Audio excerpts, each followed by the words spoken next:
Costa también, colega.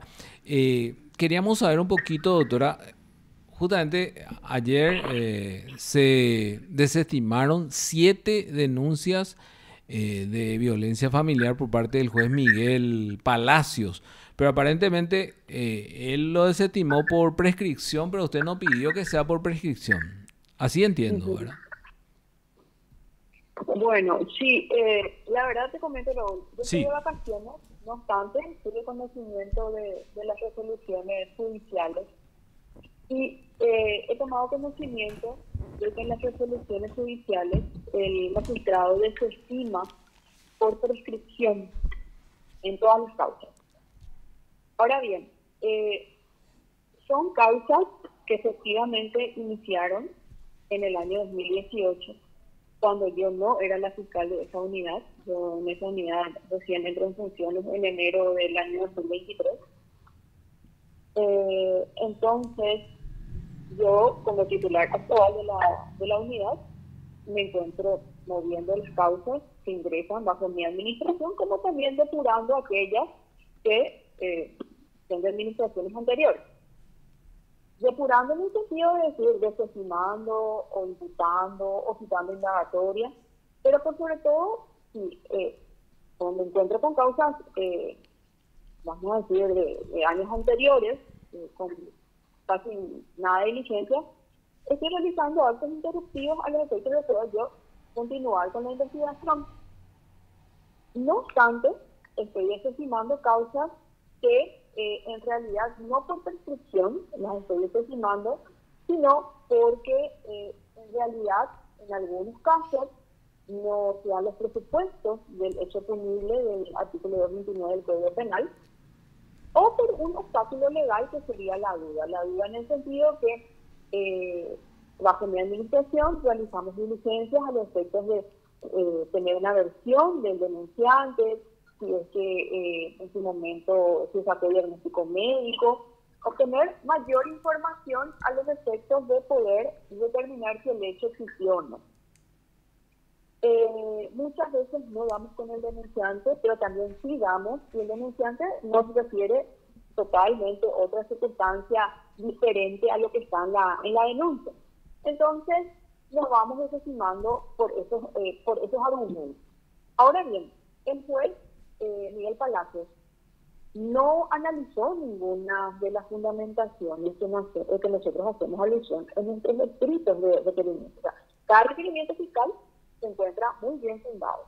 Sin embargo, el juez no analizó ninguno de los fundamentos hechos por el Ministerio Público y que fueron, de hecho, presentados en fechas incluso anteriores a la fecha de prescripción. O sea, supongamos que el hecho ocurrió el 25 de diciembre de 2018, Ujú. nosotros presentamos el escrito, el requerimiento, subimos al sistema y tenemos la constancia de ello en fecha 23 de diciembre del año 2018.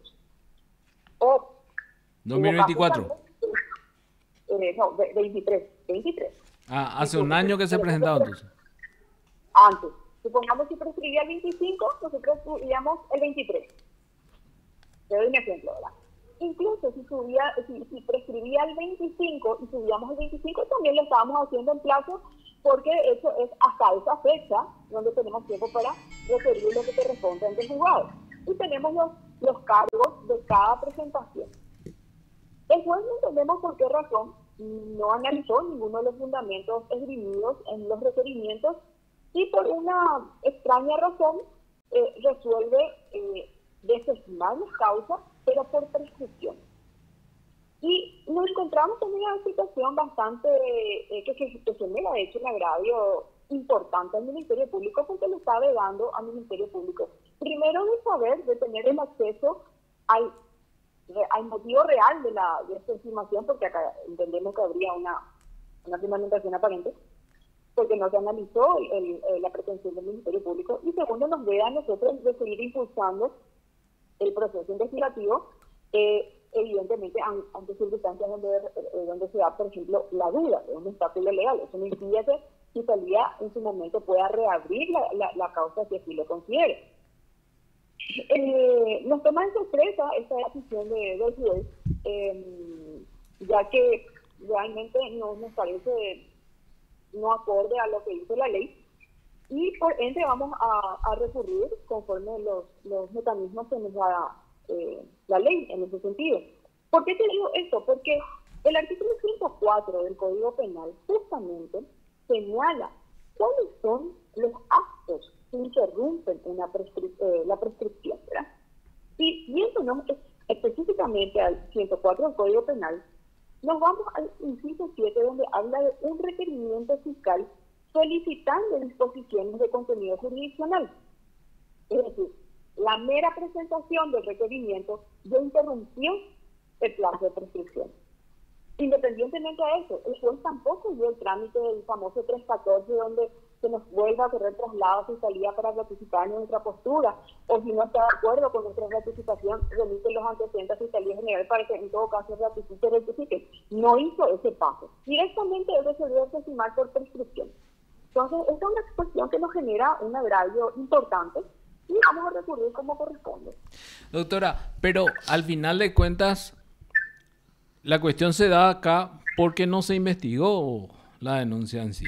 Ahora que usted tomó, empezó a ver, pero quiere decir que antes no se hizo nada.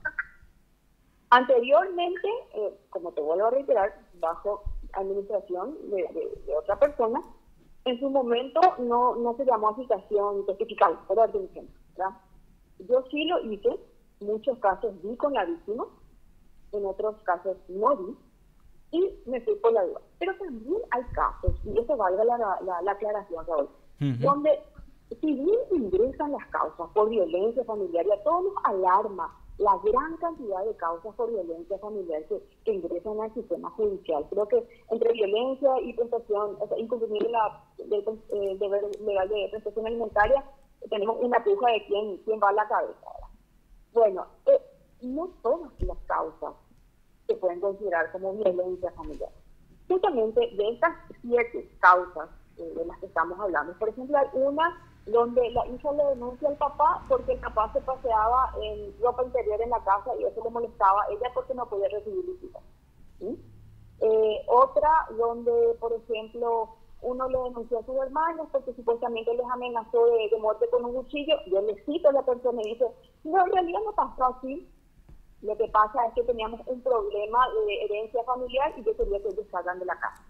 O sea, te doy estos ejemplos para que también se entienda el contexto de los fundamentos de las desestimaciones. Esto estamos hablando de hechos. Y ahí no se da, doctora, pero ahí no se da la denuncia falsa entonces. Sí, se pueden dar denuncias falsas. Efectivamente, ya yo tuve casos donde justamente pedí la remisión de antecedentes por denuncias falsas. ¿Por qué? Porque imagínate lo que es mover todo el sistema judicial. O sea, ingresan una denuncia en parte policial o Ministerio Público en su oficina de recepción de denuncias.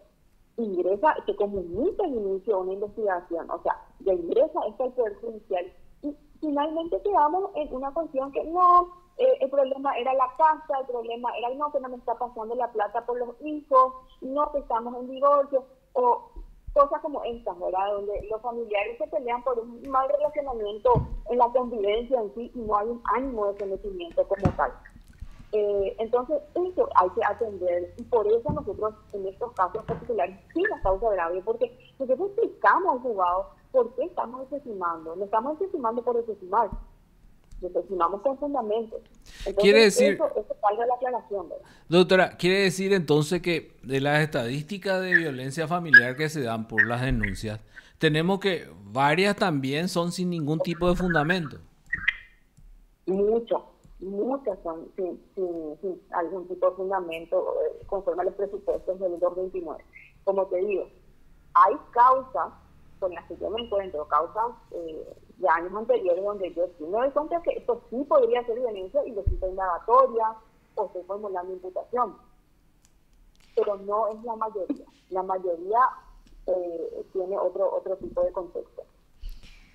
Doctora, ¿cómo está? Liz Acosta le saluda. Con relación a esas causas en donde usted sí ve que podría ser hecho punible y usted se da cuenta de que no hay, ni siquiera se había llamado a testificar porque usted lo dijo y ahora se está moviendo, ¿eso a causa de qué sería esa, no sé si podríamos decirle inacción, doctora? Yo no podría, sería muy poco responsable de mi parte porque yo no sé cómo se manejaba antes esa unidad, en el sentido de que no sé con qué recursos se podía manejar. Yo sí te puedo decir desde lo que a mí me toca, es una unidad donde ingresan muchas causas. Estamos hablando de un promedio de 100 causas, 150 causas por turno. Tenemos 3 psicólogas del área con las cuales nosotras trabajamos.